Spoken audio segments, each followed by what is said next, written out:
Welcome to Her Weekly Fix. I'm Dr. Laura Pipher, naturopathic doctor, and every week I'm here to give you a no-fluff dose of the latest health insights, science-backed tips, and real-world solutions to help you feel your best. Whether it's tackling hormonal chaos, digestive struggles, or low energy, we'll break it all down in 10 minutes or less. Let's get into this week's fix. When we talk about the microbiome, gut health usually gets all of the attention. But did you know that vaginal and uterine microbiomes play a huge role in hormonal balance, fertility, and even how you feel during perimenopause and menopause? Yes, those tiny ecosystems, more than one, are critical for keeping infections away, supporting conception, and even regulating inflammation. And yet, they are rarely discussed in routine care. Today, we're covering how estrogen shapes your vaginal and uterine microbiome, why microbiome shifts during certain life stages matter for fertility and vaginal health, the link between microbiome imbalances and conditions like BV, endometriosis, and PCOS, and what you can do to support your microbiome at any stage.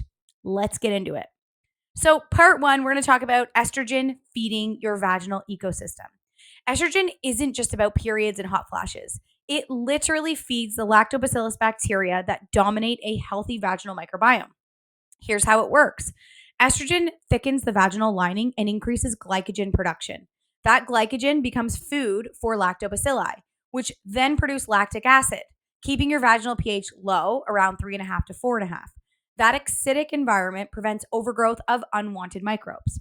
When estrogen is low, think postpartum, menopause, or irregular cycles, this whole system shifts. Your pH rises, lactobacillus declines, and other bacteria, often less friendly bacteria, start to show up. That's why women in menopause often notice more dryness, irritation, and infections. It's not hygiene, it is hormones. Now, let's talk about a healthy microbiome and fertility. Whether you're trying to conceive naturally or through IVF, your vaginal and uterine microbiome can influence outcomes more than you think. A vaginal environment rich in lactobacilli supports sperm survival, keeps inflammation low, reduces the risk of BV and other infections that interfere with fertility. But here's where it's more fascinating. Your uterus, once thought sterile, bug-free, has its own microbiome too. And studies show that women whose uterine lining, also known as the endometrium, is dominated by lactobacillus are significantly more likely to have successful embryo implantations during IVF. In contrast, women with more diverse or inflammatory bacteria like strep, E. coli, or Gardnerella in the uterus often experience IVF failure or recurrent miscarriages. In one study, women who had lactobacillus in their endometrium had a 7 times higher pregnancy rate than those who didn't. And we need to look at the microbiome changing with life stages and symptoms that follow. Let's walk through the microbiome at different hormonal stages. Pre-puberty, we have no estrogen, no lactobacilli. We have a higher pH and more environmental bacteria. During our reproductive years, estrogen rises, lactobacillus dominate, and we have a protective environment with low pH. During pregnancy, we have even more estrogen, even stronger lactobacillus dominance. And in postpartum, estrogen crashes, lactobacilli decline, and we have a higher infection risk. In perimenopause and menopause, estrogen declines, we have less glycogen, less lactobacillus, more dryness, and an increased risk of BV and UTIs. If you've noticed a sudden shift in your vaginal health after having a baby, starting perimenopause, or during breastfeeding, hormones drive these changes, and the microbiome responds accordingly. Now let's talk about the microbiome and gynecological conditions. Microbiome imbalances, what we call dysbiosis, are also linked to several common conditions.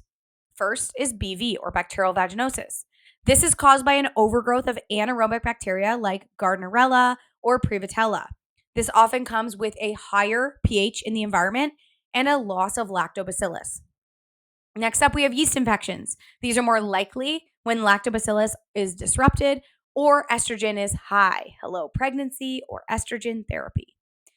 With PCOS, research suggests that women with PCOS have less lactobacillus and more disruptive bacteria, which actually might be part of the inflammation and hormonal imbalance picture. When we look at endometriosis, early research shows differences in both vaginal and uterine microbiomes, possibly contributing to inflammation and pelvic pain. And when we look at chronic endometriosis, a low grade inflammation in the uterus linked to infertility and spotting, often triggered by persistent, subtle bacteria imbalance. And let's talk about what you can do to support your vagina and uterine microbiome. You don't necessarily need a prescription to get started protecting your microbiome, though sometimes one is needed, like antibiotics or vaginal estrogen for atrophy or infections. Here's what you can do today. Number one, skip harsh soaps and douching. These disrupt your natural flora in the vagina and the uterus. Next, eat a fiber rich, nutrient dense diet. Your gut and vaginal microbes love variety and fiber. Use protection with new partners. STIs can shift the vaginal environment. And consider probiotics and speak to your healthcare provider, especially strains like Lactobacillus crispatus and Lactobacillus rhamnosus. For menopause symptoms, vaginal estrogen or lactic acid gels can help restore pH and support lactobacillus regrowth. And if you're trying to conceive or have irregular spotting, talk to your provider about testing for chronic endometritis or microbiome imbalances before IVF. And yes, vaginal microbiome transplants are a thing. They are still experimental, but early research shows huge promise for treating stubborn BV. We need to stop treating the vaginal microbiome as an afterthought. It is not just about infections or discharge. It is a key player in hormonal health, fertility, and how your body responds at every life stage. So whether you're postpartum, perimenopausal, or just trying to get to the bottom of recurring infections or spotting, your microbiome might be the missing link.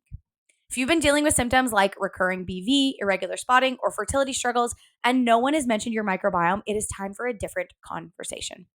Until next time, stay curious, stay empowered, and remember, your health isn't random. There is always a reason. See you next week.